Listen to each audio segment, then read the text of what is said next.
What's up, guys? My name is Alex Rome, and today I'm going to answer a question brought to me by one of my newest students named Tyler, and that is, Alex, what is everything I need to get started as a producer? And I thought it would be really cool to make a video out of that question because you can learn a lot. So in this slideshow, we're going to go over the basic needs of a producer so that you can go ahead and get started ASAP in the production of electronic music, hip-hop music, pop music, anything that can be made electronically, or if you want to be an audio engineer or recording engineer, any one of those things. If you're interested, this is the slideshow for you, the presentation for you, the video for you. So we're going to go over what kind of computer I recommend, some speaker and studio monitor recommendations, my DAW recommendations. If you don't know what DAW is, it's like Logic Pro X, FL Studio, Ableton Live, those softwares where you actually make the music. And then I'm going to give you some highly recommended products and services that aren't required to make a song, but they are definitely recommended if you want to take your music to that next level, or if you want to really get into the hobby of making music. But before we get into that, guys, make sure you go into the description of this video and join the Discord so you can surround yourself with like-minded individuals like yourself who are into producing music. It is a sick Discord. Everybody in there is fucking awesome. I love meeting all of you guys. So go ahead and join the Discord down below and meet a bunch of producers just like yourself, share your music, talk about music. Alright, so we're going to start out with the recommended specs on a computer, and these are my recommendations, plus I'm going to give you an idea of what I found all over the internet, of what people are talking about on the internet. So you will need a computer, obviously, with a processor of, in my recommendation, i5 or better.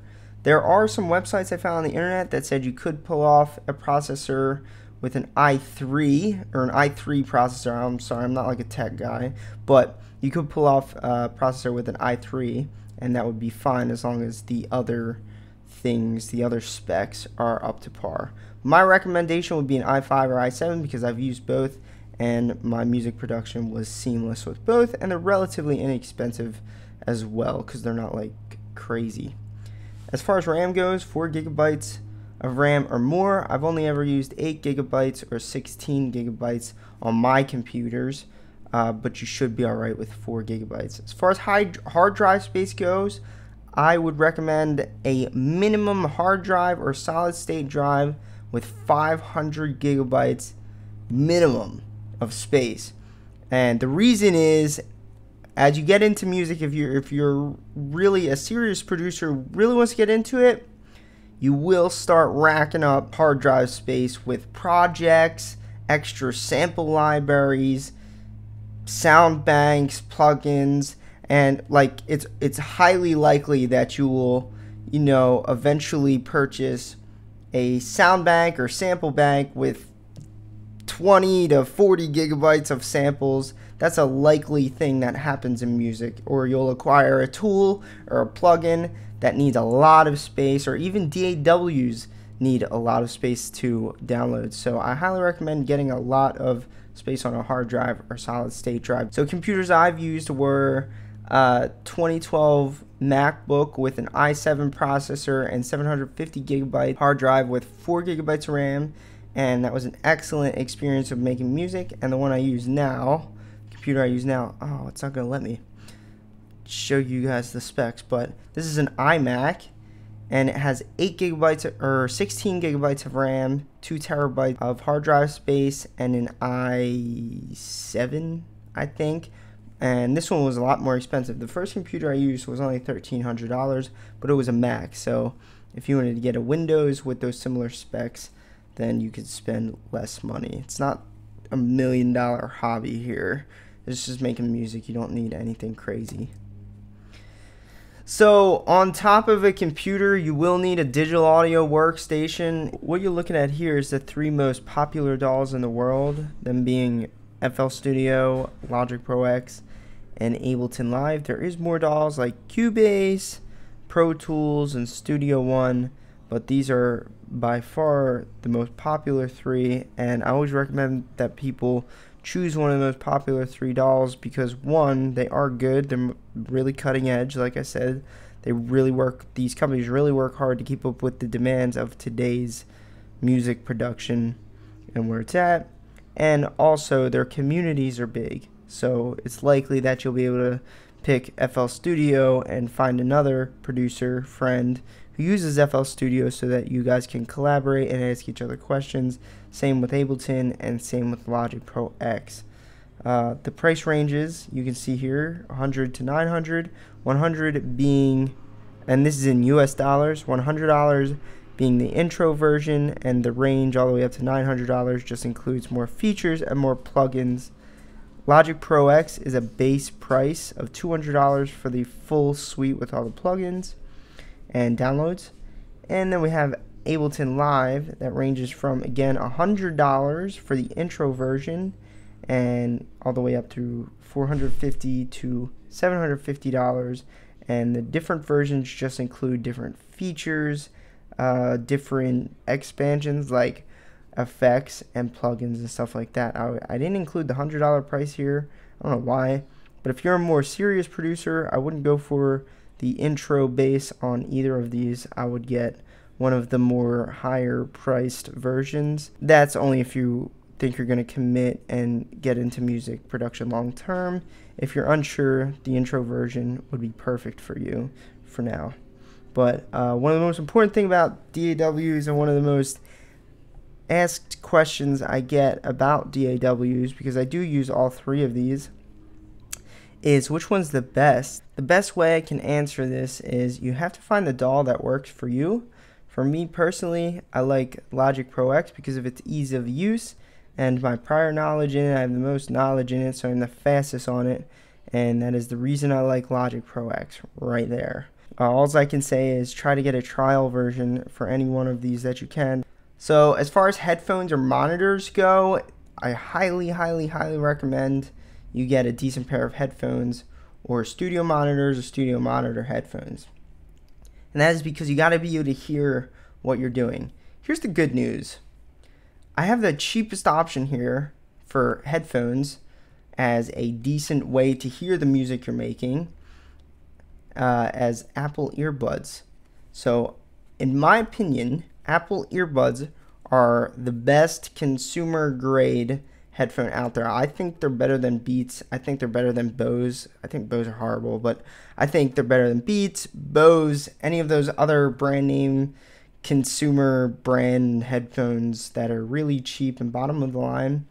But if you don't want to commit to getting a studio monitor or studio monitor headphone, then these are a great option. I know a couple professional producers who still make music in their Apple earbuds, and they have no complaints.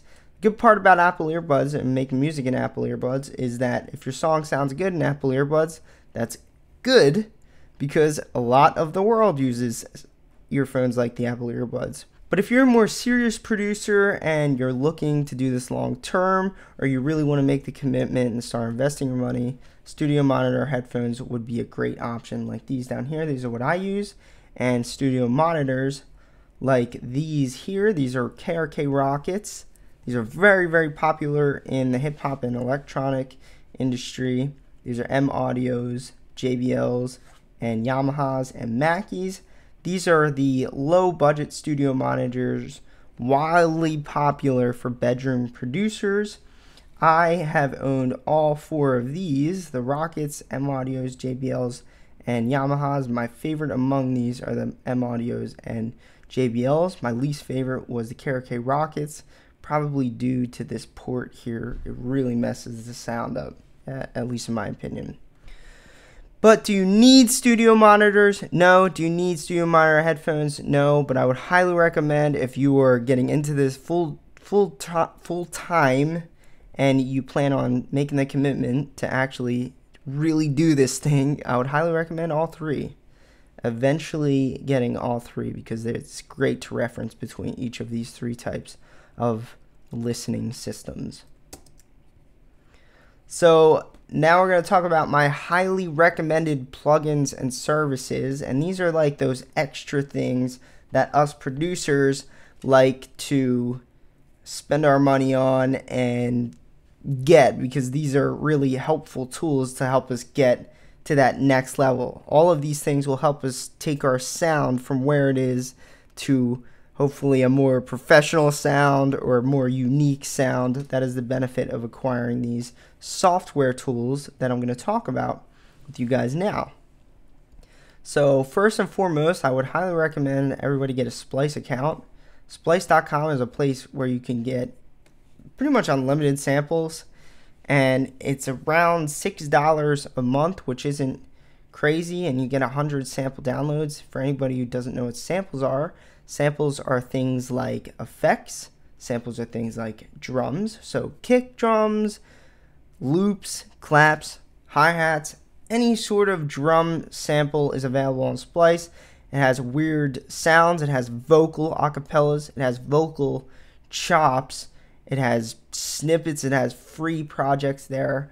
I think it's an excellent tool for any producer, and it manages your samples as well. I would show you what Splice looks like when you download it, but this stupid slideshow isn't letting me out of here.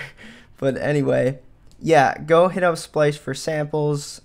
Before Splice was created a few years ago, the whole sample management system process was just it really was a horrible time. But anyway, yeah. So another couple of things I highly recommend is a good synthesizer. Synthesizers are pretty much dominating pop. Hip-hop's kinda. Hip-hop you can do with other things and other sounds, but I would still recommend a synth if you're going to get into hip-hop, and especially electronic music, you need a synth, and pop, you would need a synth. So the two synths here that I recommend are Sylenth, oh, I forgot an L here, Sylenth 1 by Lunar Digital, and XFER Serum. Of the two, this one's more of a industry dominator because it does everything. This is Serum here. It does everything. It makes every synth sound you could ever need. Sylenth 1 was out a little before XFER Serum, and it's what everybody was hype about before Serum started dominating. It's a little bit more basic than Serum, but it's still my favorite synth in the world because it's so basic and easy to use. XFER Serum is more of a deeper learning experience if you want to get to making your own sounds. But yeah, both of these, there's plenty of sound banks, extra extensions for them that you can go buy out on the internet. Even like my extension for XFER Serum called Sounds of the Future. But anytime you can get a plugin where people are making sound banks for them, that's a really good plus because it makes the amount of sounds, good high quality sounds available to you, makes them really abundant. So that's why I recommend these two plugins, because you can find a lot of sounds for them. Sound banks, I would highly recommend everybody have Splice for samples, a nice synthesizer, and a sound bank of choice. If you're a producer really looking to commit to this, if you're a more serious producer, I would highly recommend any of these three. If you're less serious about it now or you're unsure, I would put these off because these do get pretty expensive, except Expand 2 is not that bad. But anytime you take an extra step toward Komplete 12, which ranges from $600 to $1,100, I actually do own this, but this is a massive sound bank. It will give you access to any sound you need, like any high quality piano sound, string sound, which is a violin or cello, stuff like that. All those pretty sounds. Music boxes, it has foreign sounds like from all around the world that I've never even heard of. It has guitar sounds, bass sounds, electronic piano sounds. It comes with a synth called Massive. It comes with a bunch of effects for guitars and anything, pretty much anything. I just looked it up. The full version, which is Komplete Ultimate, this is an $1,100 bank of sounds and plugins with over 200 gigabytes of sounds. So remember we talked about that hard drive space earlier? Yeah, things like this really take up a lot of parking spaces, if you know what I mean. But again, that's an investment for people who really think they're going to sit down and commit to music. I would highly recommend it to you guys. If you're unsure, please put off spending this much money because it's a lot of money, and if you don't use it, you can't get rid of it.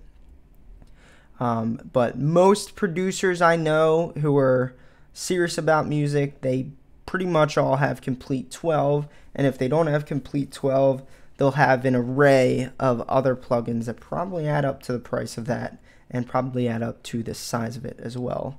Nexus 2 was a favorite of mine for a while, but it is aging, and the price of that one starts at around $250, and you can get extensions for it as well with new sounds. And Expand 2 is a great little sound bank with unique sounds, all of which give you that unique sound experience. And they are extras, they aren't required, but if you really want to take your sound to the next level, or if you want to go from 0 to 1 and really be a competitor in this music game, then I would highly recommend a unique sound bank like any of these, or go research and find the millions of sound banks available on the internet. Alright guys, so here's some things you don't need. I get a lot of questions in my comments with these 4 things, like, do I need a crazy high-dollar studio? No. Do you need a supercomputer for gaming in order to make music? Hell no. Do you need any knowledge of music or instruments? Absolutely not. Do you need a MIDI controller like this or any of those things sitting around high-dollar studios? Absolutely not. If you want to get into producing music, all you need is your laptop and a decent pair of headphones and your DAW, and you're ready to go. As far as any of these go, they don't really make you, well, yeah, they do make you better, except the super gaming computer. This isn't going to make you better. This stuff does help. This stuff does help. An insane $1 million studio does help, but you don't need it if you want to get started in making music. All you need is a low budget and, like I said, a computer, DAW, and a pair of decent headphones. Never make music out of like your laptop speakers or computer speakers. That's not going to help you in any way, and those speakers are very, very poor quality. I would never do that, so get yourself a pair of Apple earbuds if you don't want to spend a lot of money. There you go, guys. That's everything you need to get started in producing. I hope this video helped, and shout out to Tyler for the question. Peace out.